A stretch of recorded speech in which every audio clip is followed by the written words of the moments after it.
கன்னியாகுமரி மாவட்டத்தில் கண்டெய்னர் மற்றும் ரசாயன பொருட்கள் கரை ஒதுங்குவது குறித்து அச்சப்பட தேவையில்லை என அமைச்சர் மனோ தங்கராஜ் தெரிவித்துள்ளார்.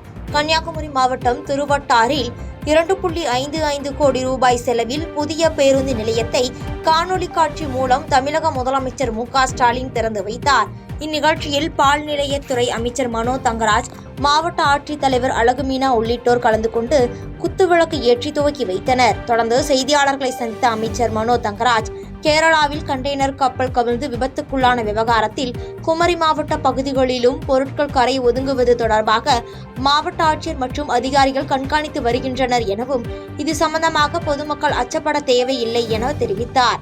மேலும் பாட்டாளி மக்கள் கட்சி விவகாரம் தொடர்பான செய்தியாளர்கள் கேள்விக்கு அது அப்பன் மகன் பிரச்சனை என கருத்து தெரிவித்தார். அதாவது நேற்றைய தினம் நம்முடைய மாவட்ட ஆட்சியர் தலைமையில் இங்கிருந்து அரசு துறை அலுவலர்கள் அந்த கடற்கரை பகுதி சென்று அங்கே இரவு வரை முகாமிட்டு இருந்து திருவனந்தபுரம் பகுதியில் சில வல்லுநர்கள் அவர்களோடு பேசும்போது குரியன் என்ற ஒரு வல்லுநர் அவங்கள்டையும் ஆலோசித்து என்ன செய்யலாம் என்பதை பார்த்து நேற்றைக்கு கிடைத்த கரை ஒதுக்கிய அந்த வேஸ்ட்டை அவங்க கலெக்ட் பண்ணிட்டாங்க.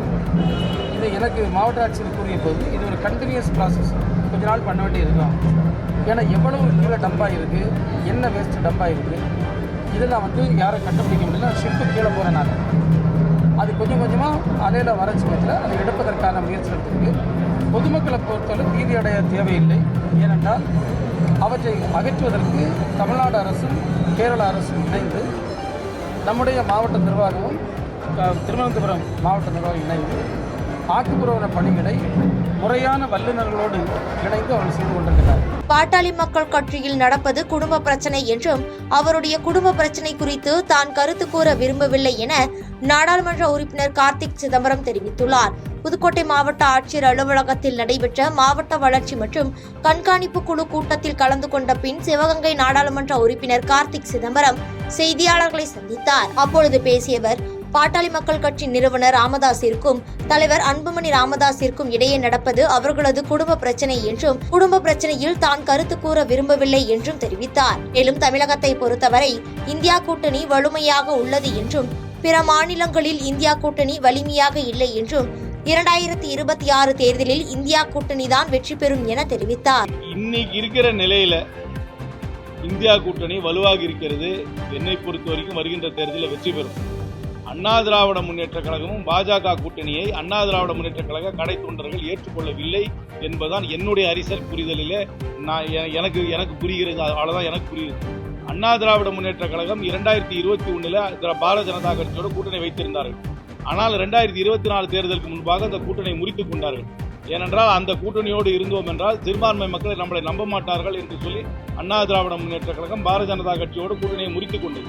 ஆனால் ஒரே ஆண்டிலே மீண்டும் 25 இப்ப கூட்டணி திருப்பி வச்சிருக்காங்க. ஒரு ஆண்டுல என்ன மாறி போச்சு? எதற்காக மீண்டும் கூட்டணி வச்சிருக்கிறார்கள்?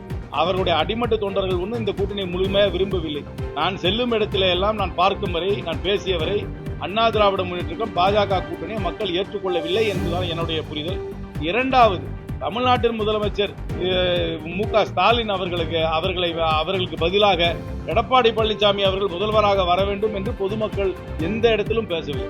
ஆனால் இந்த அடிப்படையில் பார்க்கும் பொழுது 3 அணிகளாகவோ 4 அணிகளாகவோ தமிழ்நாட்டில் தேர்தல் நடக்கும் பொழுது என்னை பொறுத்தவரை இந்தியா கூட்டணி, திராவிட முன்னேற்ற தலைமையிலான கூட்டணி வெற்றி பெறும் என்றுதான் நம்புகிறேன்.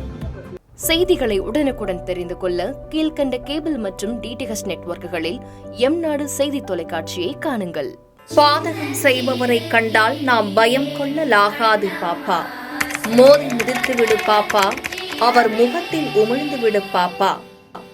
அண்மை செய்திகளை உடனுக்குடன் தெரிந்து கொள்ள இணைந்திருங்கள் எம்நாடு தொலைக்காட்சியுடன்.